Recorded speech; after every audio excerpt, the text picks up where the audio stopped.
So I've got a latest update panyaya Walter Magaya. Yesterday he was granted 3,000 bail, but he's still not yet out.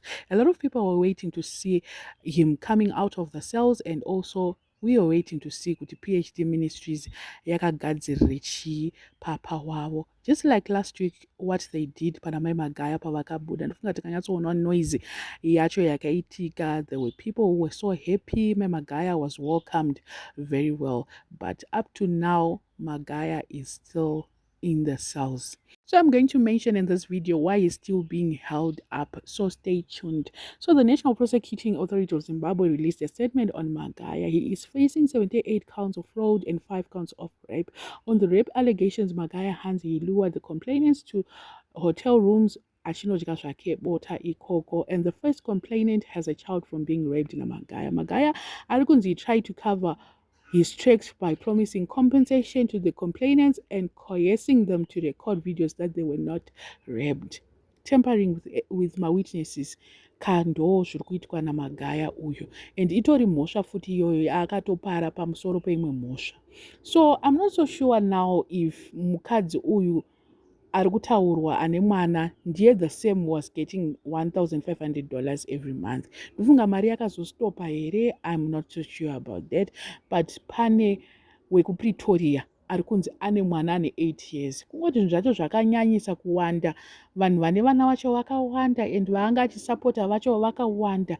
So for now we are not so sure kuti ndeupi chaiye chaiye. Pane vakatombobuda vai vachitaura kuti vakatengerwa preparation naMagaya. I think he just went silent from then here. I don't know, but let's just watch the space kuti ndeupi mukadzi wacho iye and vakadzi vacho kuti ndevapa tisati vanyatsoasiya vese.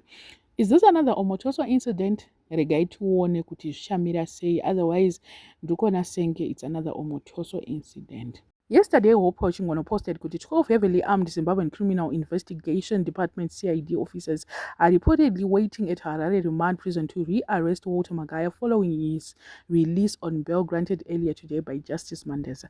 According to intelligence sources within Zimbabwean Secret Services, the Central Intelligence Organization, CIO, a police officer has come forward alleging that his daughter was also raped by Magaya, further intensifying the situation surrounding the controversial cleric.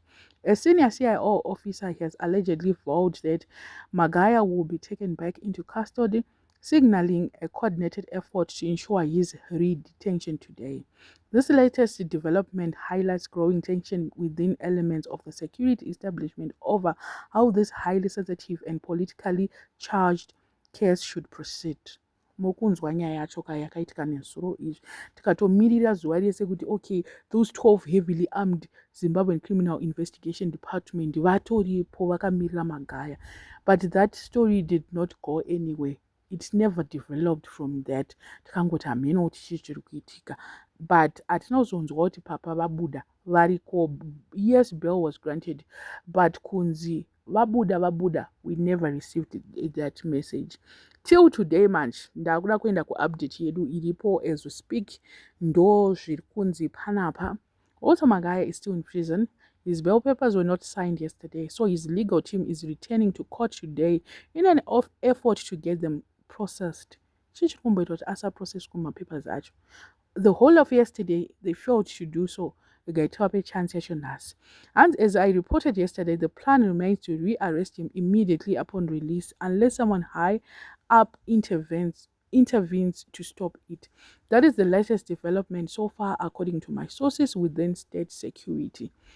Ndiano arutaura ndi Hope ari kutiudza update iyi, and Hope kazhinji kacho ndakataura inini kuti aiwa source rake ndinombori trust. Pane like 90% of what he says actually comes to pass.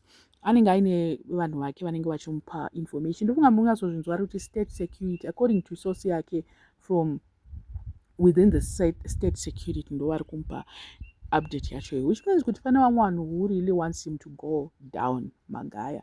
Koita vamwewo vari kunzi vaite se vari kutaura kusaidi, vari kuitawo nekusaidi, vari kubiridzira kana kuti vari kuona mari here kana kuti vari kuwana chii. Andakataura nezuro kuti bail application was granted because pari kunzi ipo pane chioko mhomwe, pane ma-instructions avakangopiwa nezuro There were instructions that came ndosaka vakazongonzi ivavo vamandaza ipai munhu uyu bail.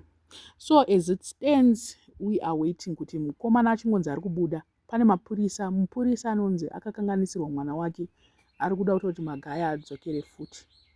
Saka muri kuona nyaya yacho kuti yakaoma sei, kuti patori nemuCIO aripo ari kutoti mwana wangu ina akakanganisirwa nemunhu uyu, he must go back. So the plan remains in motion. Pane vamwe vari kuti hazviite atograntwa bail, hazviite kuti adzokere mukati. Who lied to you? I saw such comments saying munhu kana akatograntwa bail, that's it. If I can tell you the truth, that this is the truth that I can actually tell you, even if you go anywhere, you can Google, you can go kumapurisa, you can watch, kana ukada kuvunza mupurisa izvo zvanokuudza kuti the moment you step out of the cells, the moment you step out wherever kwaunenge wakasungwa, mupurisa akangoya pamberi pako akangoti anything you say or do be whatever achitokusunga kuti une mhosva yakati, you go back. The arresting is also there and is allowed. You can be rearrested even after your bail. There's nothing that can stop a person to be rearrested because this is a new thing. This is a new case that is coming. But all new cases, Magaya will go down with those new cases. So let's not rejoice. Let's not like vanhu kuchurch musanyanyisa kufarisa henyu. Nezuro nofunga kwangu kutori nemabiko anga akatoitwa here, I don't know. But I'm sure there are a lot of things that were prepared kuti papa vachingobuda chete welcome yacho inge isina kutombomira mushe. I can see kuti ndofunga kwangu kutori ne big ceremony and kwangu kutori nebirthday. Handisi birthday racho rakazongoti ndofunga mabiko ebirthday anga achingozongobatanidzirwa ipapo. But anyway, mukomana anenge achiri pataita hake. Pane vari kuda kuti abude, pane vari kuti justice should be served, pane vari kuti aiwa ngaagara ari imomo. So zvinhu zvacho is just a mixed thing all together. Aiwa, it's not justice must be served. We might say anything, we might try kuda kucover up. Kana munhu akabata vanhu chimbaro ngaaende. Remember, vana vevamwe vanhu, these people are like vanhu vakatobvawo kune vabereki, vanhu vakatonzwawo tsitsi vanavo vachivaudza nyaya idzodzo.